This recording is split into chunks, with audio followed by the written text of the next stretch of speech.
A very warm welcome to Influencer Zinc. I'm Priya Sheth, and joining me on this very interesting chat is somebody who's very popularly known as Finance with Sharan. We have with us Sharan Hegde. Thank you very much, Sharan, for joining us today. It's interesting Yeah, because in the space of influencers, you're called the Finfluencer, and right, also interestingly launched your own NFT. So lots to talk about. Firstly, tell us a little bit right. about your journey. How did it all start, and what did it really take to get where you are? Sure, Priya. Thank you so much for having me here. So my journey as a content creator began at the peak of the pandemic, I would say, when we all started getting a lot of free time, when we're all working from home. And I was working as a management consultant before becoming a full-time content creator now, and I travel a lot, so I used to not get a lot of time to do anything apart from working. But once the lockdown happened, I had a lot of free time in my hands, and my consumption of content significantly increased. So I was inspired by a lot of content creators out there to start my own content in the personal finance space, because that was what I was naturally good at right from a very young age. Even though I didn't have background in it, I always had a passion towards personal finance. So I used to read up, and so that's how I knew a lot about personal finance. So that's how I started. I started creating content, and um, you know and then it's all about understanding what works well, what doesn't work well, and putting the right kind of content out there which people genuinely get value from. And I think that has been one of the reasons why I've done so well in the past 1.5 years. Right, Sharon, finance is a difficult topic, and Right, no matter what we do, everybody wants to know a little bit more about managing their money, personal right, finance, and so on. So, tell us a little right. bit about how you go about approaching the kind of content on the platform. Sure. So, like you rightly said, personal finance is one such topic which affects all of us, regardless of what we do or what our background is. So, it's a very important topic for everybody to learn. But at the same time, there is also a responsibility to say the right kind of information, because there is a lot of false information out there. So, there's a huge responsibility of content creators in the finance space to put the right kind of content out there. I can throw some light on how I ensure that the content that is coming on my page is of the utmost highest accuracy. So firstly, we look at reputed publications to get the genesis of the idea, to understand what is that personal finance tactic or a personal finance hack that will help our audience. But once that is done, we will cross verify across multiple sources to ensure that what is being said on one platform is the right across several other platforms as well. Because what I've noticed is sometimes one platform might have some false information. So if you only read that, you might think that to be true. So it's very important to do your own due diligence as well. So that's first step of the process.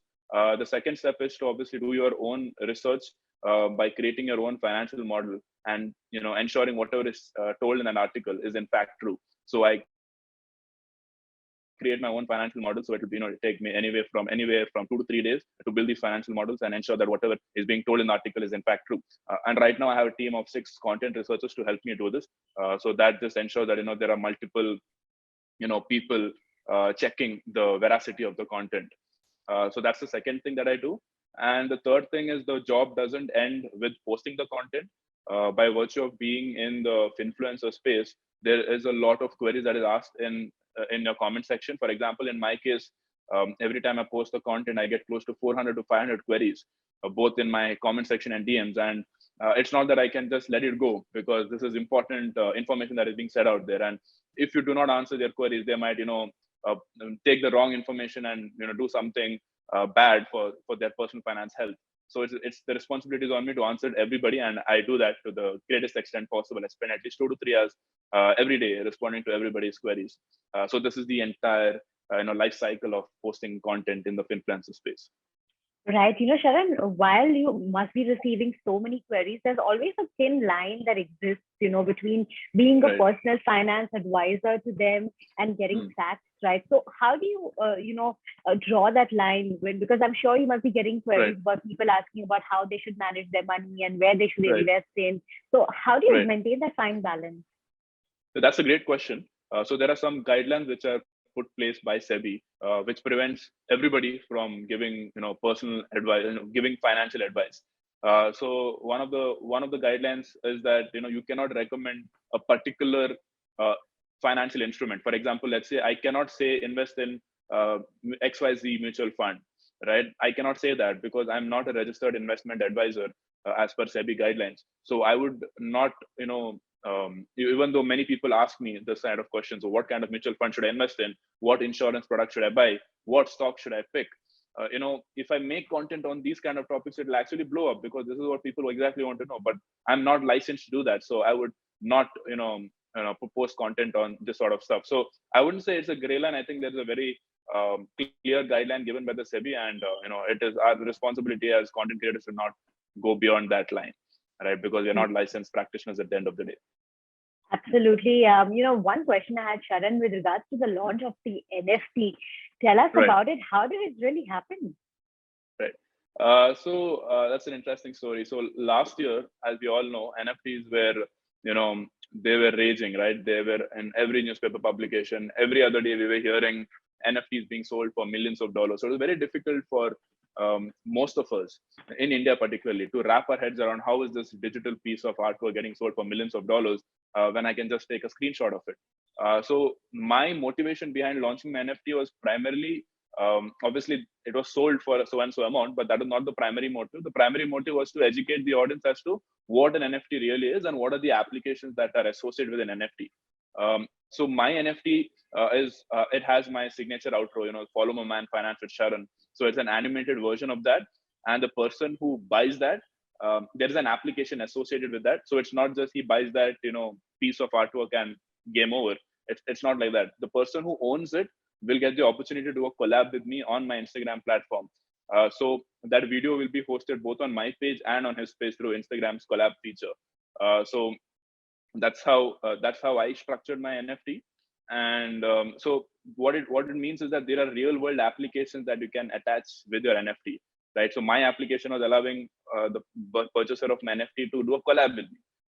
But for example, there could be an NFT which is, let's say there is a vacation property, let's say in Lonavala. Let's say it's worth 10 crores. Now I cannot invest 10 crores, but I can break it down into 100 pieces and make it 100 different NFTs. So 100 people like me can purchase a small piece of that vacation rental property. So there are multiple real life use cases that can be done with NFT. These are just two of them that I mentioned. But yeah, my main objective was to educate the audience, and that is what I continue to do this day. So that experiment, what I did, it became successful, and it was sold for close to 5 Solana, which is close to around 80,000 rupees back then. So I had a lot of fun doing it. So yeah, so that was how it happened. The NFT.